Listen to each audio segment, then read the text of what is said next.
non léegi wax nga juge wax nga juge yu baax la ñu am waaye wax nga parquet bu baaxul la ñu am nañ ay juge non wax nga ni am nañ la justice. attention boo jaxase justice. Vous avez parlé de la justice, il faut l'assumer, il faut pas changer. Moi mon papa était un procureur. bokk ci seen corporation. sama papa procureur de la République la. dañu mu fiy jóge. kon mënu maa nga ñu justice. par contre j'ai dit tout à l'heure la CREI c'était des juges instrumentalisés pour détruire. Macky Sall parquet aussi nee nga baaxul. parquet boo mënee parquet. c'est pas le juge c'est le système judiciaire. waaw attention.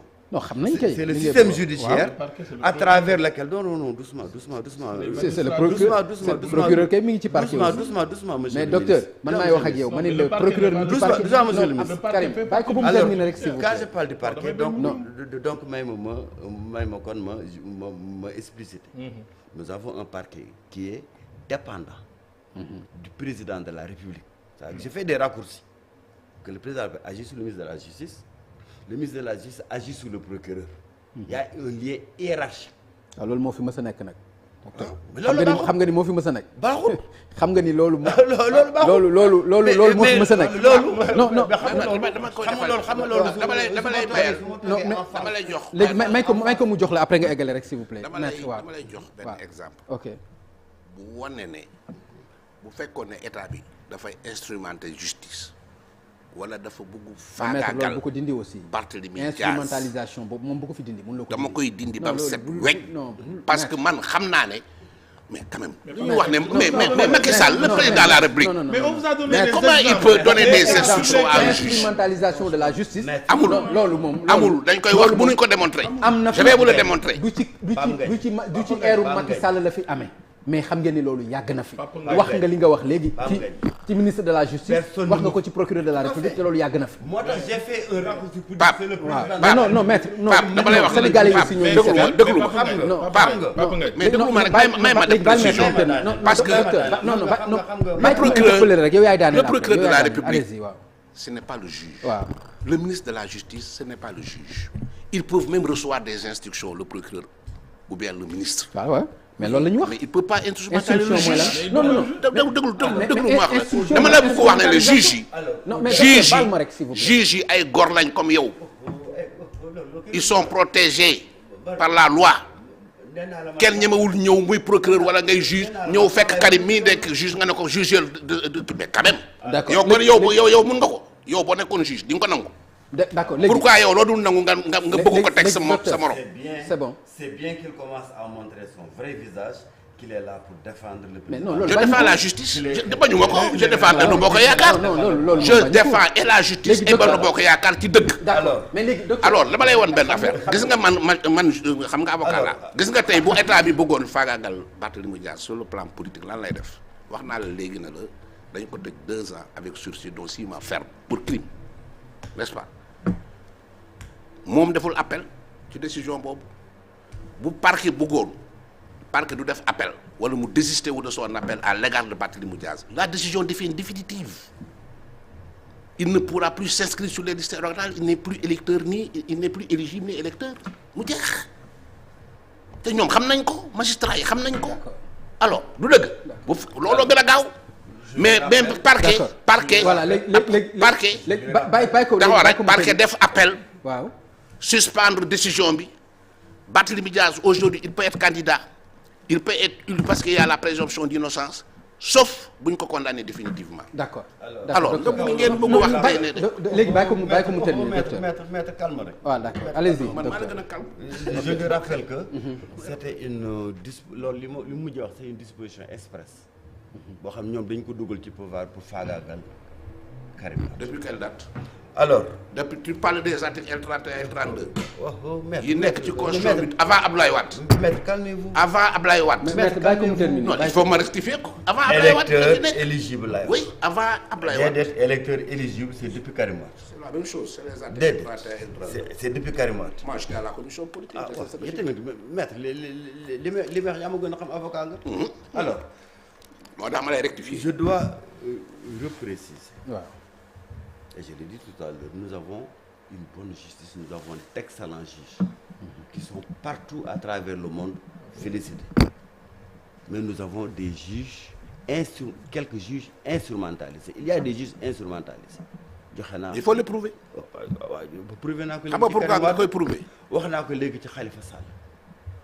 Khalifa Sall, sa justice, son procès était instrumentalisé. Ah bon? Il faut le prouver. Ah oui, oui, mais la preuve. C'est facile de le dire. La preuve, la CEDEAO a dit clairement que la procédure n'a pas été. Les droits n'ont pas été respectés. Au contraire, c'est le contraire que la CEDEAO a dit. La CEDEAO a dit que les droits de Khalifa Sall ont été respectés. Les droits n'ont pas été respectés. Non, c'est pas vrai. La CEDEAO n'a jamais dit ça. Parce qu'il était avocat, il était député. On l'a jugé sans avoir. Khalifa Sall bi ñu koy woo devant la justice boobu député la woon. Non, c'était l'article 5. Boobu député la woon.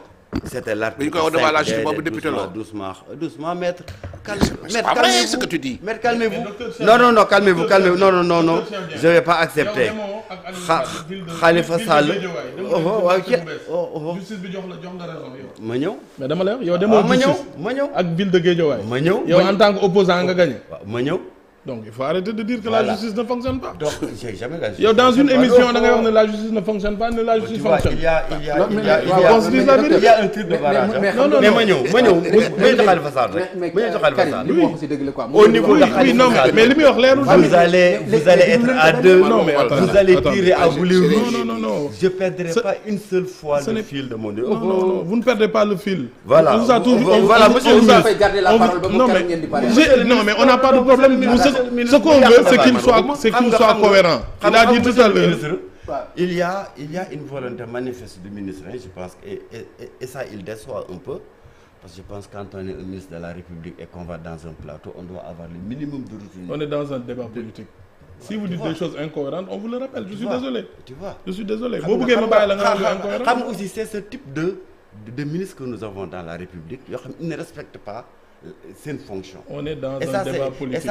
Et ça, c'est très petit. On est dans un débat politique. On vous a posé une question sur la pertinence de la ministre léegi xool bu ñu jëm ci qualification yooyu. boo ñëwee ci ministre tamit tuutil sa bopp. waaw mais d'accord devant les citoyens. docteur bal ma rek nga eggale si voilà donc boo amul tuuti calme. waaw mais na tontu tamit. c'est-à-dire on n'est pas là aussi pour perdre notre temps. c'est-à-dire na wax lu cohérent.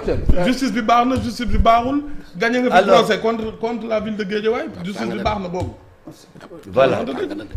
Donc, je pense que ce type de comportement, c'est quand même déplorable. Mais allez-y. De la part mais il faut y aller.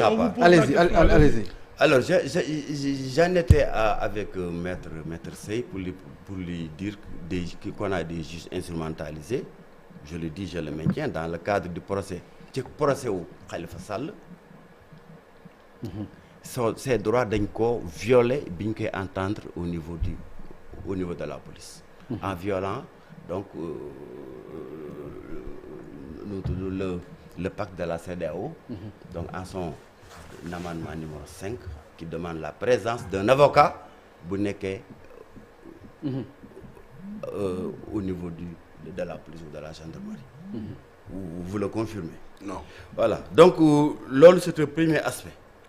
Et je dis que nous programmer tout le procès pour terminer ko avant ñuy àgg ci élection, ça prouve une instrumentalisation de la justice par le président Macky Sall, et ça je le dis, je le maintiens, kenn mënu ko dindi. Il a donné un excellent exemple. Man ci seen plateau bi beneen plateau laa toog féliciter la chambre de la Cour suprême parce que procès bu metti la woon la contre Aliou Sall, le petit frère du président de la République. mu jaral ko lu nekk. Par contre li mu waxut mooy bi ñu jógee ci foofu ba Cour suprême jox ma dëgg, président Macky Sall dafa profité waat ci bi muy départementaliser Kër Massar weddi la nga xam ne moom la procureur moom la Cour suprême wax muy instrumentalisation de l'appareil administratif pour régler des comptes politiques.